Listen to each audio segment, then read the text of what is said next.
Peace. Peace. This is Joshua Miller Law, Mr. PhD. You're just now entering the cipher called Real2reel360. K-Wise. Peace, God. Bring that beat in, kid. Indeed. Peace. Yeah. What's going on, party people? Welcome to the Real2reel360 show. Let's get it in. We do the knowledge and wisdom so you can understand. Real2reel360 shows in full command. We changing the game for how it all was taught. From bondage to freedom to an independent thought. Yo, the show is here to bring about a change for real. To lighten everyone so we all know the deal. 360 degrees is a fact. We created the show to give our love back to our communities so we can know what's going on and give them the support from knowledge to born. So if you're ready to learn, then it's time to go. Sit back and relax and enjoy our show. Peace.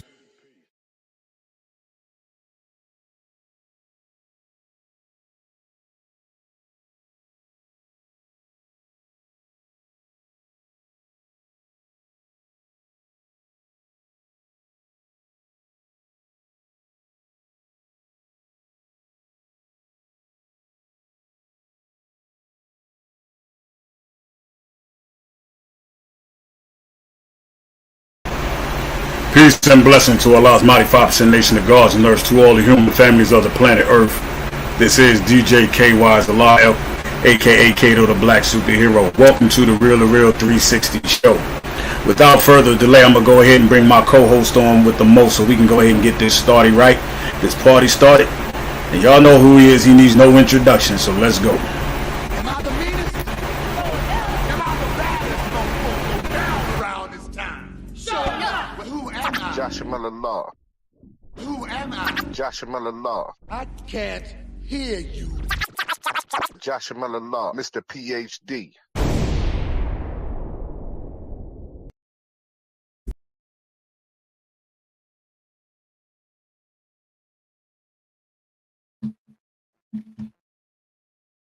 Peace, peace, peace, peace, peace, peace, peace, ladies and gentlemen. Thank you for tuning in to Real2reel360. Today's episode is going to be a very epic episode. We got two individuals who are making a difference in not just our communities, but all over the country. We have Miss Elizabeth Darden with Group 929. We also too have the uncle of George Floyd, Uncle Selwyn Jones, and we would love to bring them in at this moment in time. Okay, bring them on in.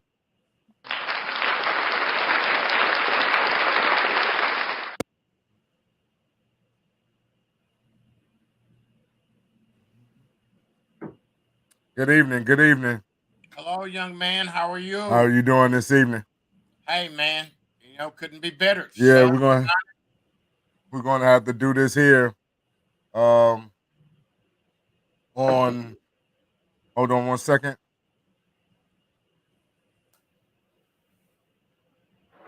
Okay, I'm sorry about that. Good evening. How y'all doing today? Doing wonderfully. Thank you so much for having us. And I absolutely love your intro song. I mean, it's purposeful, it's impactful. I mean, I'm gonna have to bump that. I need a copy of that. intro. Right. Love it. Love the message. Yeah, that's my brother. That's my brother rapping on there, and his friend produced the music. It was great. But we want to give the audience an opportunity to be more familiar with who you are. So if you don't mind, could you just introduce yourself? Ladies first. Well, thank you, Mr. Jones. My name is Elizabeth Darden. I'm an elder lady in Harrison, Arkansas, a town that has a negative reputation of being the most racist in the nation. I was born and raised in a diverse community of Anchorage, Alaska. I moved here 11 years ago, raising culturally mixed children, and found a tremendous need to speak out and help bridge the gaps in understandings. Partnered up with the Martin Luther King Commission, and I sponsored an event, and that is where I met the uncle of the late George Floyd, Selwyn Jones, who is here with us tonight. And we have a tremendous mission to foster dialogue in communities to pave the way for a future for equality and justice. And I'm going to go ahead and let him introduce himself and the impact that he's having on the world. There's nothing else more I can say. I am Uncle Selwyn, aka Selwyn Jones. I am the uncle of the late George Floyd, and we're here to have a good time and have some dialogue about some real things to talk about change. Yes, sir. Now, Uncle Selwyn, I know that it was an experience to watch your nephew go through what he went through for you, and your family. Can you speak to that for a second, and then also foster what it took for you to step up and become an activist of change? Imagine you have someone in your life that you saw as an infant, that you saw grow through every stage of their life, and one day you cut the television on and you see them being murdered in the middle of the street with three men holding them down and one guy standing in front of everybody being a bodyguard. Now, there's very few people in life that you will really connect with in a whole unconditional way. And he was one of those people for me. You know, I'm the baby of 17 kids, got 12 sisters. And I always, we were born poor, rural North Carolina with nothing. So, you know, one thing we had was love. And so I love each and every one of my sisters and brothers and family members. And he was an extension of one of those. And I always use the terminology. I watched my big sister's baby boy get controlled by individuals that did not have his best interests in heart. I watched him go from crying, from laughing, crying, begging, and dying, all in a matter of the actual event took 9 minutes and 29 seconds. And Jay, it never once, I never once had a debate about it. I did not realize it was my nephew. I called him after watching this occur, and I sat there, nothing to say, nothing long, and I basically just sit and watched. And throughout that 8 minutes that I watched, and my sister calling me, realizing it was my nephew, all those wheels started turning. All the racism, all the hatred, all the bigotry, all the unright treatment of people, black, white, Hispanic, Asian, all hit me right here in the face, man. And as of May the 26th, my life have changed. I've been doing what you see me doing now. You know, it took me a year later to meet up with Miss Darden, and we've been doing everything we can to make a difference in this world for people, no matter what color. Yes, I'm a soul brother. I'm a brother. You know, Black Lives Matter, but in my eyes, all lives matter because I have biracial babies. Liz has biracial babies. You've got babies. Whoever has a child needs to listen and understand that this isn't about grown folks. This isn't about old folks. This is about the people that are going to be running our world. We have to make them see that difference. And in our path, if we change some old dog's mind, that's okay too. You know, but it's about the youth. It's about making a better world. So nobody has to go through the same tragedies that we had to go through as being men of color or people in general. Uncle Now, Sam, how you know did I'm gonna say something about the Yeah. all the I just have, you know, a lot of people get frustrated when you hear the BLM or the All Lives Matter countering. And I like how he describes it after he says all lives matter. But it was so important. The BLM movement was so important because for so long the Black community has been at the end of the barrel, Sure. striving to matter, you know. And yes, you know, we focus on helping communities, all historically marginalized groups, to give them tools to overcome and have an equal opportunity and fight for equality, fight for justice. But this is happening day in and day out still in 2023, 450 years later. So I soak in all of the words he says, and please don't get triggered by the all lives matter phrase. Now, I was going to ask, how did you and Uncle Selwyn meet and figure out that y'all wanted to work together? Well. Pretty funny. One of my friends from Little Rock, Arkansas calls me and says, "Hey, man, there is a Unity in the Community event planned, and it just by chance happened to be at a place known as the most racist place in the United States." And what did Uncle Selwyn say? I had just left Arkansas 2 weeks before that. The young man Hunter got murdered in BB, Arkansas. So, advocating and racism has no color to me. You know, hey, the racist city in the world, I want to be there. So I got me a ticket, man. I paid to go to the racist place in the world. And I get out of the car, and you see this young lady walking through the park with three little beautiful brown babies behind her. And I'm thinking, wow, most people that are in that position, when you see them and they had those babies and they had to come back to their little hometown where they were, because obviously I knew that they didn't come from there, derived from there, because there's only three people in the town that looked like us. Mm-hmm. And I seen her walking around and just like everything was normal. And man, nobody knew who I was. So I'm standing on stage, man, and they give her a community award. And she broke it down, man. You know, she put it pretty much, she put the foot down and said, nobody is going to treat my babies unlike you're going to treat me because of the tan that they have. And I don't care who you are, you will show them the utmost respect.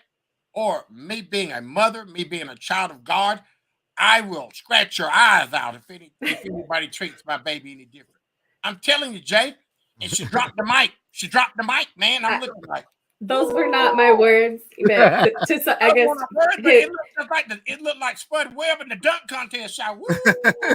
I just want to clarify a few things based off what he said. You know, we're becoming more diverse with the different companies coming in, but unfortunately, we have many stains of hatred from the past, from the early 1900s, like many cities around our country in the South. You know, there was a thriving Black community, and the Blacks did get run out of town at one time. And then years later, the headquarters of the KKK established its headquarters 10 miles from my home. And so coming here, I had a fear. I never thought I would end up here, but God put me here for a reason. And instead of living in fear, chose to become an educator, chose to get involved with the community, the task force on race relations, and join the conversation. And yes, that's where I met him, at the event that I helped to organize. And he was standing on the stage while I was speaking. And I remember getting off the stage and giving him a fist bump. And then there was like this instant magnetic force to be reckoned with. And after that, we spoke a week later. He introduced me to many impacted family members, mostly mothers. And from there, we started an empowerment group. Months later, we said we have to turn it into something more, something that we can actually provide tangible tools besides just the message, not just talk the talk. Let's walk it. Let's provide. Let's make a change. So we co-founded Hope 929. You could visit hope929.org to see what we're doing. We have some amazing things we're doing to give hands up, because people just need a chance. People need to feel like they belong. People need a second chance. Everybody has an opportunity to become an intellectual asset in communities. And I feel that we just tend to push people to the side because of stigmas and false stereotypes, just like this town. It's falsely labeled. Someone came in here with an agenda to create a video holding a BLM sign. Well, we actually did have peaceful protests. I was part of them. I was part of the organization of them. And I can go back and show you people's experiences, Black individuals who lived here who have positive experiences. And if you go into a community with an agenda to look for something, you're going to find it, and you're going to take out everything else, all the positives out, and put the negative, and that person went viral. But it put a horrible stamp on us. So it's this continuous conversation to try to change that narrative, just like we're trying to do with the other stigmas in our society today. Jay, in essence, what you said is They tricked me, man. They tricked me. They tricked me, and they told me I was going to a bad place, and Uh-huh. I was just there last week, and it's not that bad of a place. There's a couple flags flying around, but man, that's the heritage. He actually had the Confederate flag removed off the police uniform in his town, which is in South Dakota. They had the Confederate flag on the police uniform, and he spoke out against it. And like he mentioned, he was here a week ago with his family, and there was a memorial in a town nearby in Pierce City, Missouri. 122 years ago, there was a lynching, and they were doing a candlelight vigil, and everybody in that group that was commemorating those individuals and what happened, they ran out the Black community, shot them up, burned down houses, and 3 people ended up dying. But they were having these conversations, and you'll start to notice a shift happening. People are starting to wake up and be more open to receiving the information that seems so unbelievable. But Now, go ahead. what was it about being in Arkansas that inspired you to become an advocate for social justice? Talking to me. Yes, ma'am. So growing up where I grew up, it was actually, those beliefs were instilled from my father. I was born and raised in Alaska, Anchorage, Alaska, where my high school was labeled the most diverse in the country. So I grew up around different cultures and embracing different belief systems. And my father was born into an aristocratic family. He was supposed to be the golden child. The lady who helped raise him, her name was Maggie, and she had 2 children. She was a Black woman, and he wasn't supposed to play with those kids, and he hated to see the treatment that she received. And outside of high school, he joined the civil rights movement. He was fighting in Biloxi, Mississippi, then during the Vietnam War in Cali, and then he made his way up to Alaska. So he passed the torch to me, it feels like. And my mother, she's been in recovery for a long time, so helping individuals overcome drug addiction, drug abuse, and seeing her service to them, that instilled that factor in me to help other groups as well. Now, this is a question for both Uncle Selwyn and yourself. Having multiracial children, how hard is it when it comes down to working in the field of advocacy, especially in areas like Arkansas? No, South Dakota is a heck of a lot different than Arkansas, buddy. I've been coming here for 23 years, my man. Mhm. And if you know anything about history, there wasn't a war above the Mason-Dixon line. And I'm way north of the Mason-Dixon line. And all of the people that I have known, been in their houses, birthday parties, Christmas dinners, I don't communicate with anymore. I can't I can't go into any establishment that I've been going in for 20 years, over the last 3 years, because power and control is a big issue with people that don't look like us. And once you decline to go with what they are dealing or play the cards that they're dealing, you're just a dumb something or another. Go back to Africa, go back and go steal something. So, in my mind, brother, people show you who they are by how they treat you. And I come from the South, so I've seen negative actions towards people of color my whole life, my man, because I've been pretty much an outgoing young fellow. So my babies are beautiful little prudies. This is one thing that adults can learn, Jay. Before you reach the age of 10 or 12 years old, till you start taking the character of the lead person in your family, which is normally your father, you're not racist. You're just a kid. And once around 12 or 13 years old, you start taking that attitude of that person, the dominant person in your family, and this is where racism is. Racism isn't a gene, Jay. It's a taught emotion that people over the last 1,000 years have been teaching. How do you teach people? By communication. Hey, we've got my phrase is communicate, conversate, motivate, and educate. We're trying to show people and communicate and conversate and show people there's great things in life. Just because you're different, just because you're taller or shorter, or your hair is a different color, doesn't mean that you're not a human being. Everybody has their own personality, their own wants, their own needs. But nobody needs to hate another because of how they look or what they stand for or what religion they have. So, in my mind, my babies will go through trials and tribulations. But right now, they're okay. They're okay. And they're going to be okay as far as I'm living, man, because I'm always going to let them know they're either with you or against you. Once somebody shows you how they feel about you, guess what? You just know that's not the individual you need to be. Right.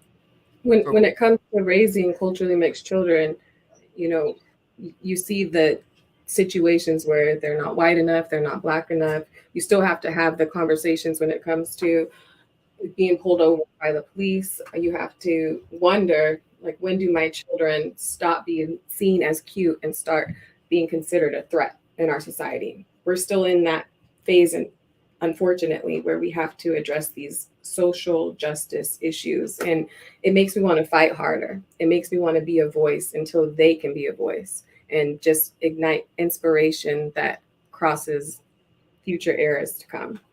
I don't want my babies, your babies, Liz's babies, Cato's babies, to ever experience what we had to experience, Jay.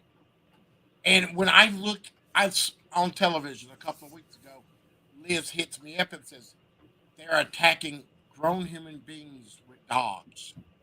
Do you know how far that took me back? Being a kid and actually seeing that on television?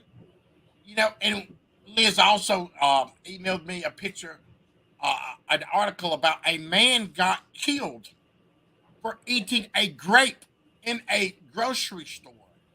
Okay? How many times? I should have been dead 152 times. mhm, When the world is getting this bad that you can go in a grocery and sample a grape, and obviously you know what color he was. mhm. The world, there's so many demonic things that keep turning and spinning and creating these monsters in which we have to live with. But Jay, we're fighting like heck, man. I'm not giving up. I cannot give up. How can I give up? It's just like somebody telling me, let's go to the racist city. I'm on it. We went to a lynching spot. It was 10 o'clock at night, Jay, when we got there. Cars was riding by and turning around right in front of them. And I never once thought, oh my God, man, left my babies in the vehicle, but I never once thought something's going to happen. I'm going to get hurt because I honestly believe that God put this in my hand and put this in my lap and put Liz in a situation to go through these battles and fights with all of our team to make a difference in people's lives in this world. Okay. Now, my partner has a question for both. How should parents and their children process the ignorance when it's glorified by many broadcasting networks? Liz, you want to start this one? It's hard because it's in our face every single day. That's part of our mission, is to go into communities, foster these dialogues, and confront the unconscious cultural biases. And what that takes is for both sides, no matter what your viewpoint is to be willing to meet the other in the middle, be willing to meet people where they are in order to understand why do they have this thought process. Parents are the biggest key, my man. Because if your mother didn't teach you, if your mom and your dad didn't teach you how to open the door for a lady, would you be opening doors for ladies? Right. Would you be respecting the female race? No, you wouldn't. So we as parents, fathers especially, need to put their foot down and say, hey, I'm going to raise the best human being possible by showing him the right ways. Doesn't matter what the media say because some media is great, some media is bad.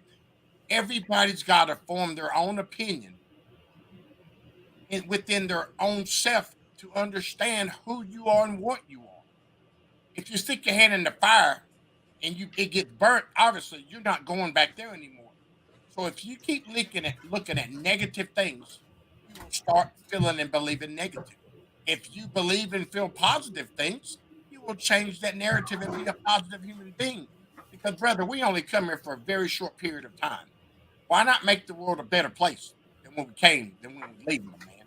Because If, That's it. we are in turmoil.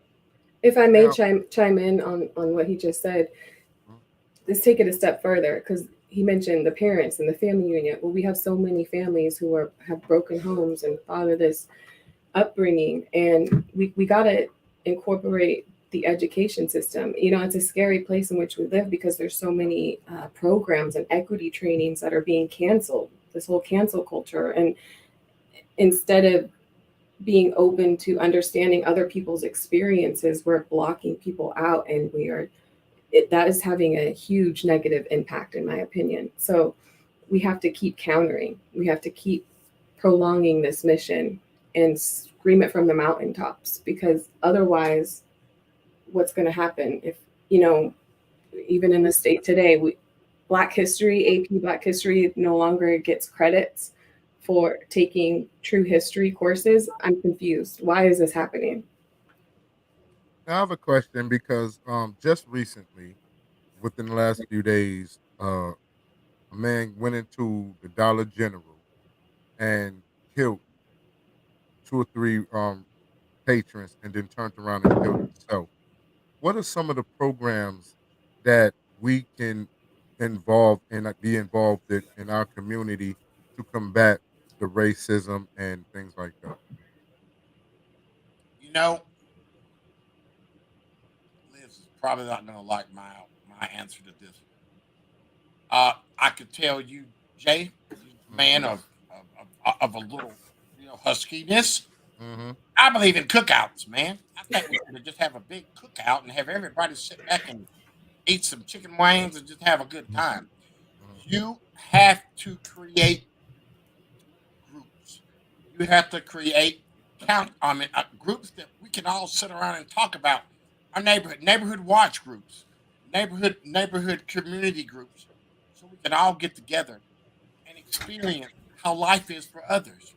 And that's one of the things we created a podcast called Setting It Straight with Selwyn, so we can communicate with people that don't have anybody to communicate with. You know, we tell real life stories and we talk about real life things because sometimes people just don't know what reality is. Everybody has a false sense of reality. Well, the sky is gray. The sky is blue. When it's cloudy, it's gray. And a lot of people see the cloudiness of hate.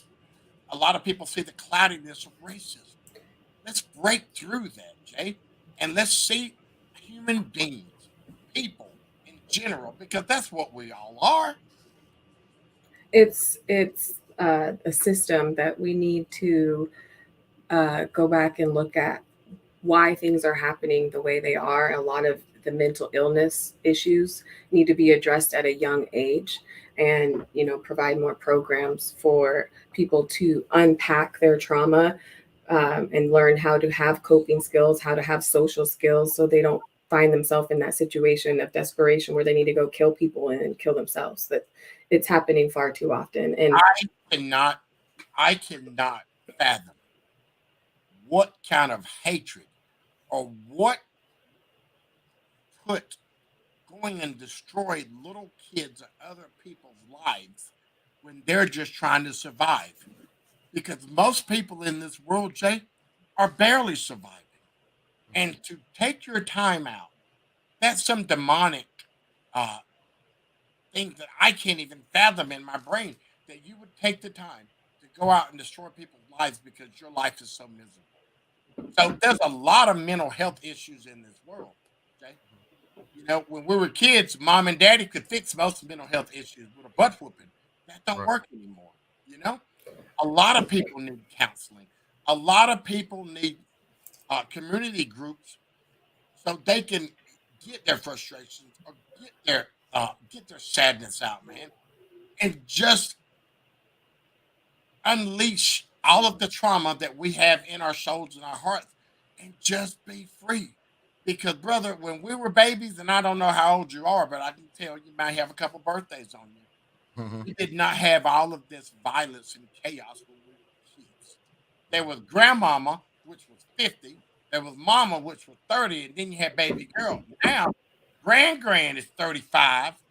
Daughter is 20, and she's got a daughter that you know what I'm saying, that's 12 years old.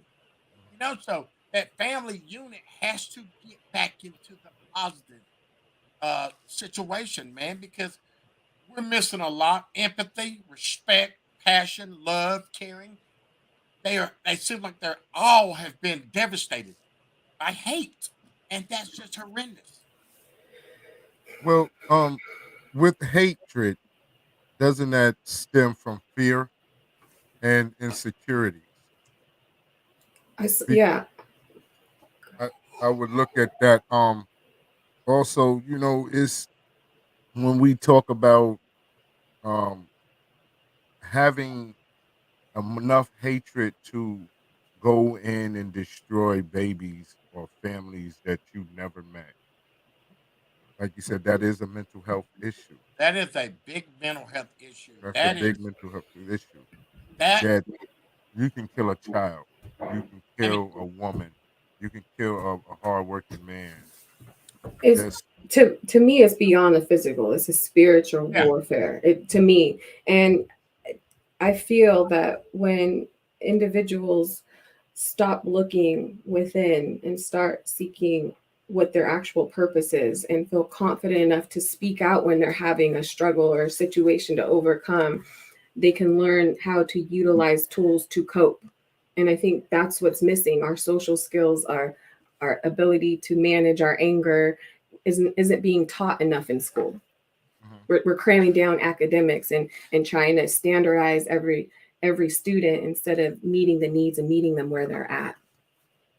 Now, Miss Darden, I was wondering, what about having that hard conversation, opening that door and having that hard conversation, sitting down, talking about the elephant in the room? What is it about each other? Because once you get a group of people in the room that has whatever you call hatred amongst each other, they can never tell you what is it about another group of individuals that they don't like.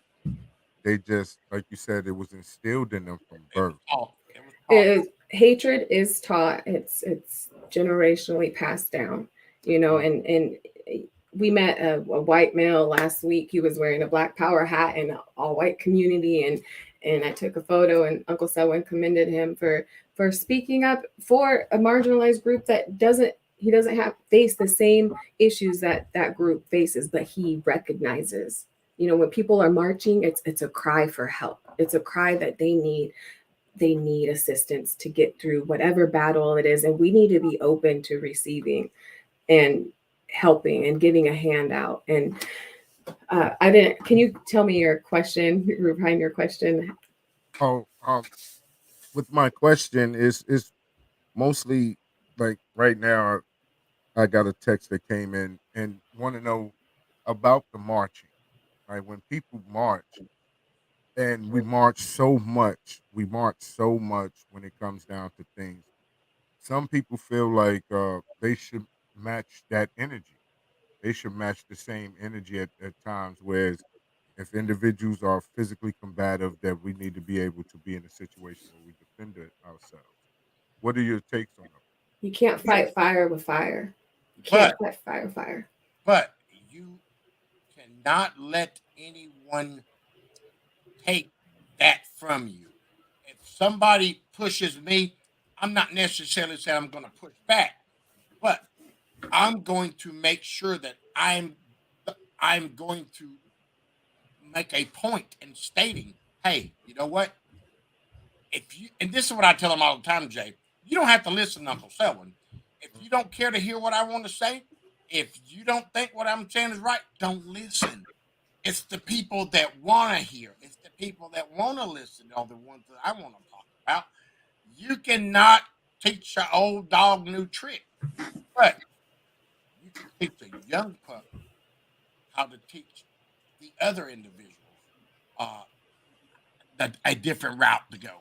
Because, brother, let me tell you, I honestly had this belief, and I know all people over 55, don't be mad at Uncle Selwyn, but we all have to go by before things change. Because there's a lot of the world is ran by mature people, my man. And a lot of mature people still locked into those old ways, you You know? know, So, I'm just going to chime in because I have to disagree because then there's other people that will say we need to stop reproducing, you know, because of I saw a comment, someone mentioned something about social media and the way our youth is being raised. I just disagree with both of those sides because if we have an opportunity to realize there's a problem, unlearn what was taught at a young age, and redefine a more positive future going forward that's based on equality, that's based on justice, that we don't see the mass incarceration rates or the wrongfully convicted or persecuted or being identified as somebody that they weren't the one that committed the crime. We're seeing that still, you know, and it's just we need to be open to having the conversations. And when you were talking about marches, my journey, you know, has changed. Initially, when I was out marching for his nephew, I was mad. I'm a voice in this community, and there's KKK members on the other side, and I was yelling at the top of my lungs, and I was saying, you know, I was saying what I needed to say. Today is not the day to be silent on racism and bigotry. I was talking about history and the treatment, and I was just yelling it because I was heated. I was heated. It didn't directly impact me, but it impacted my children. It impacted my friends and brothers and sisters, and I had a problem. So I spoke out. But my delivery, my delivery has changed so that I can speak to larger groups, larger have a bigger impact with larger audiences or more diverse audiences. So it's your voice matters. You have to understand that everybody on this planet was put here for a reason, and it's important to at least let them be heard. yeah. Now, Miss Darden, what program that you have with Hope 929 that is have been the most impactful since you started your movement? Well, we're every day is impactful. The new people that come in that align with our mission, vision, and values, like people like Doc Marty coming in. She has the Ungun Institute where she is helping people ungun their trauma and unpack it and see help them overcome with basic tools. You come about meeting new people that align with your mission.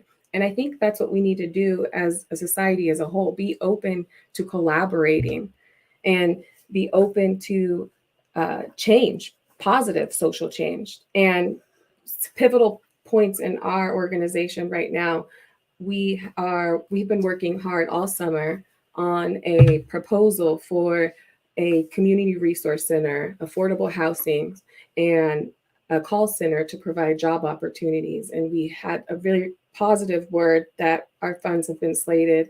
And sorry, my daughter. Not And a problem. we are getting ready to go full force in that and start here and take it all around the country. But we have a lot of youth initiatives, such as Put the Guns Down, Pick Up the Weights event, to encourage youth to put those guns down, that to use their creative talent if it's their athletic ability, or pick up the paint if it's their artistic ability. You know, we're taking different projects and events around the country to share our message. Everybody has their niche. Everybody has a way that they can provide to make a difference in this world. And obviously mine is communicating. I can't dance, I can't sing, but I sure can uh make you come to a realization that things need to change, and I can give my opinion on how I think some of them will change and how to change them. So it's it's a it's a work in progress, my man. Jay, you've been seeing it for many, many years. I've been seeing it for daggone this 60 years. Hmm. And things have changed. Things have gotten a little better. But will things ever get better to the point that we don't have to have conversations when the police stop our babies 10 and 2? Be quiet. Yes, sir. No, sir. Respect. Act pretty much like you're talking to your parents. And that's a conversation that should be equal. Hey, man, how are you doing? You know, they want to go home. You want to go home. But we have a lot of people that abuse their authority because of power and control. And that is the problem that we have in life. A lot of people abuse their authority because of the color, what they are, who they are. If you don't live in a big enough house or you don't drive a shiny enough car, a lot of people look down at you. You know? Now, now, Uncle Selwyn, you touched on a point that is near and dear to us because we have to have a certain conversation with our sons and our daughters when they get a certain age about how to present yourself when the police comes around and how to act and how to respond in certain situations. When do you feel like we can get past that, having that type of conversation and Jay, just allow our children to live their lives? Jay,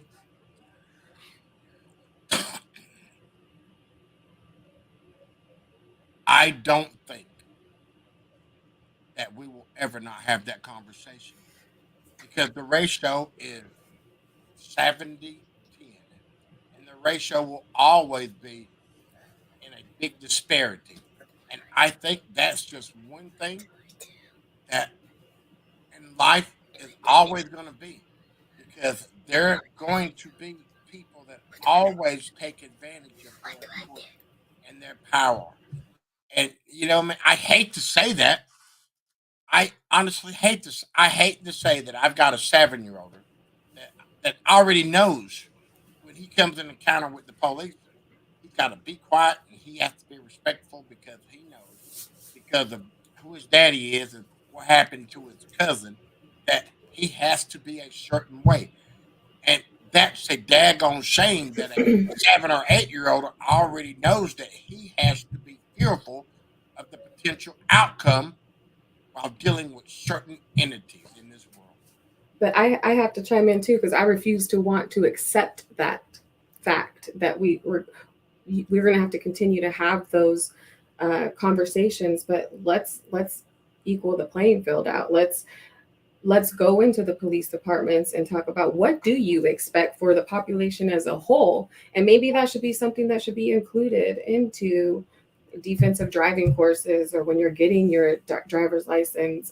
We're partnering up with a woman who has an awesome product, Doc Dash, and we are utilizing a tool. Actually, I have it right here. I'm gonna give her a little shout out right now. We have Doc Dash, and it has all your medical information. It has a place to put your. I don't have the actual mock version, but you put your ID, your registration, your thing, and it'll go right outside your car. It'll click on there, so you don't even have to have too much interaction, and it'll let them know, like, hey, I'm taking this medication, and they'll be able to take it back. They have all the information they need, and hey, we want to prevent the situations from occurring in the first place, the tragedies in the first place. I saw someone else mention something about legislative issues. You know, we've been pushing a medical civil rights bill that will prevent countless lives from being taken from police officers or from our population, from police officers abusing their power. While there are very well meaningful officers out there, there's, like Uncle Selwyn said, people that abuse their power, especially in a time where there's a medical emergency, like his nephew. He couldn't breathe. You know, right now, we as a whole population do not have the right to request medical assistance if our arms broke, if we can't breathe. They don't have to stop what they're doing and seek medical care for us. So we've been pushing this because that law would be put in effect, and that will help everyone. And so it was just passed in June. Was it June or July? It was passed in Connecticut. They're in the works of passing in Massachusetts, and we're trying to help create this domino effect where it's passed federally. Now, with that, how much of it is a culturally sensitive course that's needed inside the police department, and how much is it that we have to be able to sit down at the table with the mayors, the commissioners, and the head of the police department? Communication is always key, but a lot of police officers are militarized. We teach police officers to react instead of act. Their their job is to de-escalate instead of escalate. And in a lot of situations, it basically comes down to their mental training. Their mental training. Because if you're in a situation where you can communicate or talk somebody down or involve a taser, why would you involve a 40? If somebody's running away from you, Jay, you have their license, you have their keys, you know where they're going. Why would you kill them? You just took somebody away from Christmas dinner because of your power and control issues. You're not going to get away from me, or you're not going to elude me, or you're not going to do this. When all you have to do is think and be human and say, I got his keys. I've got his driver's license. I know where he lives. The worst thing going to happen is you'll pick him up the next day all scratched up and stuff. Then he will be mad as heck because he ran. You'll be mad because he ran. You apprehend him. He's living. But a lot of this overpower kill or overzealous militarization that we have, shoot first, talk second. Oh my God, Jay, It's do gotta you go. realize how many people would be at home walking their babies down the aisle, going to graduations, if people would just relax?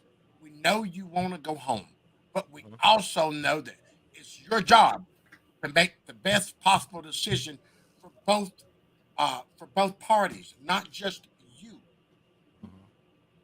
Now, with Can I that, can I go say ahead. one thing? You mentioned how much for the elected officials and how much for the police departments. It's got to be a holistic approach. I mean, and I recommend creating these bridges where the police departments are going to these events where impacted families are and giving their testimonies of what they're going through, having to conduct their own investigation, having to face the tragedy that they lost their child or their brother or their cousin, and just Say what they create. see the pain and humanize these people they see as threats. At the end of the day, they are people that are pulled over by the police are still human. Bottom line, we just have to come in with a holistic approach. And the racial and the profiling in certain neighborhoods with a certain group of people or race of people, you know, it is. We can talk about this all the time, man, but it basically boils down to empathy, caring, and an opportunity. Because every day you wake up with a chance and a choice. Yes. And if you make good chances, you have better choices. I mean, you make good choices, you have more chances. And Derek Chauvin didn't give my nephew another chance. Right. Uh, Tyrese Nichols wasn't given another chance, because of power and control. And that's just one thing that we have got to fix with with counseling. A police officer needs to have mental evaluation every month. If you get into some kind of altercation or a situation where you hurt somebody, they need to be taken. They need to be taken back. They need to be uh, drug tested at that moment, not waiting for 48 hours. You know, and they need to divulge what happened immediately. But they have a 48-hour cool down time, I think it is now. Uh-huh. And dog, it's just a bunch of chaos. It's a bunch of carnage by a lot of people. That not everybody, but those that hurt people, that harm people, make a heck of an impact and make it heck of hard for everybody else to respect and sort of kind of wrap their hands. Because I remember when I was growing up, police officers were cool because you knew that they were out for your best interest. Now, go ahead, listen. Now, I don't know if technology's changed a lot. If it wasn't for Darnella Frazier filming your nephew's murder, we wouldn't have this world movement right now. Probably from a different individual. I don't know. DJ KY has mentioned law enforcement need to be held accountable when they do abuse their power. And absolutely, that's hitting the nail on its head, because when you equal the playing field, when what's wrong is wrong, and when we do the crime, you got to do the time. And the law enforcement that killed your nephew didn't get enough time. Now that's a question that I wanted to touch on about how unequally the justice system is when it comes down to committing heinous acts like this. Um, if Jay, it, yes, sir. we have several things lying on our desk from people that have not committed a violent crime, and they have life plus 80 years in prison and never committed a heinous crime. And you know that my thoughts and my process, people of color are the less populated people in the world. But yet they say we commit 40% of the world's crimes, which is astronomical. There's 4 million people.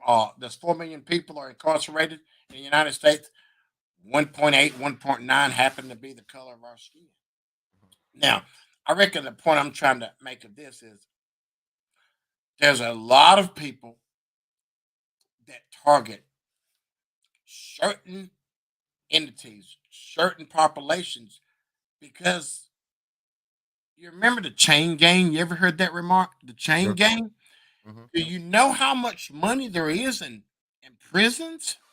In the labor system. A city, a state can makes billions of dollars. A state makes billions of dollars off of somebody on a speeding ticket. Think about how many speeding tickets the people can't pay, and they have to go to jail for 6 or 8 months. Child support. Why would you take a man off the street while he could pay his child support to pay the state tolls? Think about that. So it's pretty much a farm for people to work to make money for a particular state, and that's sad. The prison pipeline. And if we put more money into programs for mental health and community building instead of more money into the jails, what kind of world would we live in today? Now, also too, I want to. You have to take the responsibility. The community has to take some form of responsibility. We talk about legislation and things of that nature. We can't get out here to vote just once every 4 years Uh-uh. and expect change to come, because the change honestly starts at the lower level as councilmen, councilwomen, aldermen, your mayors, and things like that. You get out here every 2 years, if I'm not mistaken, there's an election, and you're able to get out and find out who is the people that is running for these offices that have their hands in the money for our babies' education, or Don't have talk their about it. hands Be about it. be Don't about talk about it, it. Be about it. So, well, and get here's the right there. thing. People don't show up to city council meetings like they should, in my opinion. As a councilwoman, no one filled their seat in my district, in my ward. Mhm. So I applied. The mayor recommended, he said, put your resume in. I think you'd be great. And I had to end up going against 5 other individuals. But your community is where it starts. Find out what the ins and outs are of what's going on and be a voice. Your voice does matter. And if you show up to counter something that's happening in your community and you are persistent about it, they hear you. The people, if the right people are in the seat, they hear you. And there are people that are for the people. Mm-hmm. And Look, and that's Albert Mandela told us a month And and a half ago that's Nelson Mandela's grandson. He was on our show, and he told us that people make people from the community accountable for their kids. yeah. When we were young, you couldn't leave your house, Jay, and go down the street and do something ugly, and cousin Ruby's sister would tell mama, and you would be checked. Mhm. So we have to, as a community, protect and check our young men and young women and give them the power to want to push forward, to make a difference, to be great. Mhm. And that is where a lot of these problems come from. Is people put their own reservations on what they can do on their children or somebody else. And you can do exactly what you want to do. If I can come from you for having no indoor plumbing or no running water and being where I'm at now because of heart, soul, and not giving up, we Mhm. all can fight because it's all about believing in self, believing in community. Because I believe that we live in a good place. As Yeah. long as your eyes is open, we live in a great place. But there's a couple things that make our place not so great because of their belief. So, do I listen? Do I care? No. I care about my impact. I care about my babies. I care about your babies. I care about those that want to make a difference. You win you win battles with armies, and we're just trying to create an army to win this big battle called life. Yes, You sir. know, I saw a comment about the one percenters who monetize off the suffering of the people we're talking about. And my counter to that is just to not give up, to not live in fear. You know, No, that's not where we're going to operate. You got to have faith. You got to have hope. You got every to day. keep pushing for the future generations to come because we're paving the way and they're the voice of the future. So they're looking up at us as role models. Do I what you tell you, gotta do until you can I do tell what you you, want to do. me personally, I don't buy into the one percenters, the powers to be. I don't buy into that Hmm. because reason why I don't buy into that is we have a choice. Like you said, every day you have a choice and a chance. Hmm. Every day, every day you have a choice and a chance and a decision to make. Mhm, You make that decision that controls your narrative. mhm, When someone outside of you make a cause and effect, that's when there's a problem. mhm, But when you know that your community needs X, Y, and Z, or you can do X, Y, and Z, then do so. When, like Uncle Selwyn was saying, we were a community, a village that helped each other, that groomed each other, that raised each other. My next door neighbor was family. My down the street was family. This was all that was going on. The mistrust inside, because a person can't come and destroy you if there's not any form of a crack or seed of deception inside of a person or inside of a group of a people. They can't destroy or come and separate you unless there's already something there. So we have to get to work on us as a whole and stop making excuses about what we're going to do or what's needed to be doing, what somebody else is doing, and look in the mirror and say, what am I doing? It takes just as much energy to tell a truth than a lie. It Hmm. takes just enough, it takes the same amount of energy to win and lose. It's just a matter of where you want to put that energy at. Yes, Because sir. hang around things that don't win, guess what, buddy? You're You're probably not going not to going win. to win. But if you Right. hang around people with the same mindset and the same belief that want to take that ride, let's ride, baby. Let's take that Mhm. ride because I know where I'm going. I'm not Yeah. going to stop. I'm not going to give up. I want to make a difference in this world. So one day, some little baby will call me and say, "Man, I seen you on Jay's show, Hmm. and what you said, it stuck with me." And 20 years later, hey, Uncle Selwyn, I remember what you said, buddy. Well, that is what an uncle is for. Uncle, sons don't listen to daddies sometimes. Sons don't listen to brothers. How many times, Jay, have your uncle sat across the front of you? Boy, listen, you need to get your mess right, man. Know what I'm Right. saying? And, Hmm. and, and use that old deep voice. Well, I chased my nephew many, many, many miles when I knew he was feeling bad and feeling sad. And, I reckon I'm chasing everybody else's nephew and niece and mama and daddy, sister and brother because I don't want nobody to have to look on television and see a man of color, a Caucasian, a Hispanic, or an Asian, or any human being that have to that we could sit there and watch somebody take the life from them because of power and control in any way, shape, or form. I don't want to open the paper and see that somebody went into a grocery store and killed up a bunch of Christians or It don't matter whether they're Christians or bad people or babies.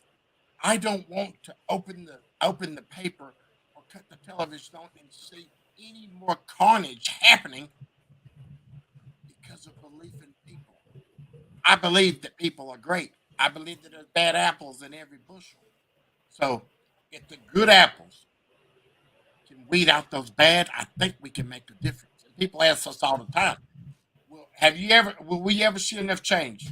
Okay, I don't think I'll ever see enough change, but am I going to stop? I am. I am in to win it. I have no stop. I have to go until that time comes, and if that time comes by a unnatural fate, guess what, man? It's my day. But I'm gonna fight until I can't fight anymore, man. Because my nephew brought the whole world together for 3 days. They were hollering my big sister's baby boy's name, George Floyd, George Floyd, George Floyd. He gave me that. He gave me that right to be able to say these things, to fight this battle, man. Because we ain't had a lot of people to fight for us, Jay, in the last 40 or 50 years, my brother. You're Right. right. So, I like to believe like we're in this pivotal moment, and I know there's a lot of people that look like me and they're complaining and they're tired and they're like, why are we still talking about what happened over a century ago? Well, there's still effects because of what happened over a century ago, because of how our country was built. And people are still trying to overcome and get a hand up in society. So we talk about it and we bring tools to help overcome and rebuild communities up to where they're supposed to be because people will ran out, shot up, lynched, and there's still effects today. And it's important to just be open to hearing the stories. We were visiting St. Louis. I don't know if you know this, but there's a holiday called Black Sunday, Sonday, because our friend Dr. Marty established the holiday and we witnessed her receive the resolution to proclaim it an official holiday in St. Louis. And now hopefully worldwide, because it provides a space for Black men, brown men to use their voice and state their stance in society. And it was well done. Beautiful panel of men. Uncle Selwyn spoke, live art when you walk in, and just highlighting the youth creative talent. And before we went to the event, we visited Michael Brown's place where he was killed. Dr. Marty introduced Michael Brown Sr. And in that moment, it was a full circle moment. And she was telling us when she allowed John Lewis to visit the same site, Representative John Lewis to visit the same site, she just let him get out and walk around and she didn't bother him. And she was telling us a story that when he got back in the car, he had tears in his eyes and he was apologizing. He said, I'm sorry. I thought when we crossed that bridge in Selma that it would be done. So you look back decades ago to right now. Has there been work? Has there been progress? Yes, but we still have a lot more work to do. And Jay, that's why we're here. there were more people killed 3 years after my nephew than the 3 years before. I want to use a little analogy here. You go into a session and the audience is filled with people, and you ask them, "Hey, how many of you would like to be an African American?" Did you hear what I said? How many of you would like to be treated like African Americans have the last 400 or 500 years? Lynched, killed, murdered. Ashamed, embarrassed, disrespected, humiliated. Nobody raised their hand, Jay. And hold on for a second. If you did not understand what I said, how many of you would like to be like Black Americans? Well, nobody raised their hand, obviously. If you wouldn't want to be like one of those, why do you okay the treatment of individuals like that? So we got to educate people, Jay. We got to educate people because everybody's dressing alike, we're looking alike, we're listening to the same music. So that 35 and below to me is where we got to drum in and home in at because Yes, sir. because their brain has not been sided on one side to the other. All of them are thinking of one thing. Those millennials, I reckon that's what you call them. You Yeah. know, so that's where we got to work. That's what we Yeah. got to work, you know, and Well, that's what we're doing, man. We are pounding as much as we can. I'm tired. I am tired. I am tired because, Jay, I honestly don't think I see enough progress because I am an addict. I'm fiending for change. I'm fiending for the day that a police officer stop a young man and he comes to the car and he laughs. Hey, buddy, how are you doing? You know you were speeding, right? You know, instead of the time when he's got to go 10 and 2 and thank God, please don't hurt me. Please don't hurt me. well, I tell you, I see my brother done put up the banner. It is getting close to the end of our time, and I want to give y'all an opportunity to shout out individuals or let them know where y'all will be at next with your next event. And like my brother was saying, we'd love to bring y'all back for part 2. Liz, this is your He round. brings me on to make sure we get the plugs put in. You know, like I mentioned, our website is hope929.org. You can follow us there. We do need to update it. I'm just putting that out there. We have November 5th. We'll be in Charlotte for the Put the Guns Down, Pick Up the Weights event with the Hope for Humanity organization. And they partnered up with the Parks and Rec there. And from there, we're taking a similar event all over the country. So stay tuned on that tour. We have some other tours lined up. And if you want to ever leave this platform, and I know people listen to multiple shows and media sources, we have a podcast called Setting It Straight with Selwyn, like he mentioned, where we lift the voices of impacted family members, bring on civil rights leaders and specialists in their field. So come join the conversation. Let us know what you think. Follow us on social media, Setting It Straight Selwyn. I'm Elizabeth Darden. Thank you so much for having us. We appreciate y'all. And this is so important. This conversation alone plants the seeds of inspiration. So just thank you. Keep doing what y'all are doing. I love what you're doing. Thank you, DJ K Wise. You know, I know you have some tech difficulties. We'll get you next time. Kato. Get that mic right. Just hold off at the end of the show for like 2 minutes. Absolutely. Thank you so much. All right, ladies and gentlemen, this has been Real2reel360. My big brother, he might not can talk right now, but he handles all the outros and the intros. Kato, the black superhero. Let's get it, K. We up out of here, baby. Let's go.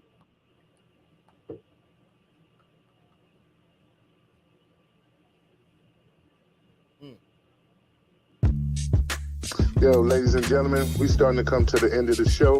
Right now, I want to take the time out and thank our guests for coming on. Also, too, we want to make sure that y'all listening and subscribing and tell a friend and keep sharing because we're going to keep bringing y'all the real content. You know what I mean? So, DJ K Wise, my brother, take us up out of here, son. Peace. I want to give a big shout out to the nation of guards and nurses, to all the human families on the planet Earth. I say peace. But to our subscribers, those who continue to watch and listen to the show each and every time we come on, I give a big shout out of love, peace, and happiness to you. To peace, the man, woman, and child of the you and I verse. It's time for us to disperse. We bring the best, not the worst. We thank you once again for tuning in to the Real 360. Bring a friend to hit that like and subscribe so we continue to grow to bring more knowledge and wisdom to you. Upon our show, you make it possible for us to do what we do. Now it's time I end it just the way I bring it.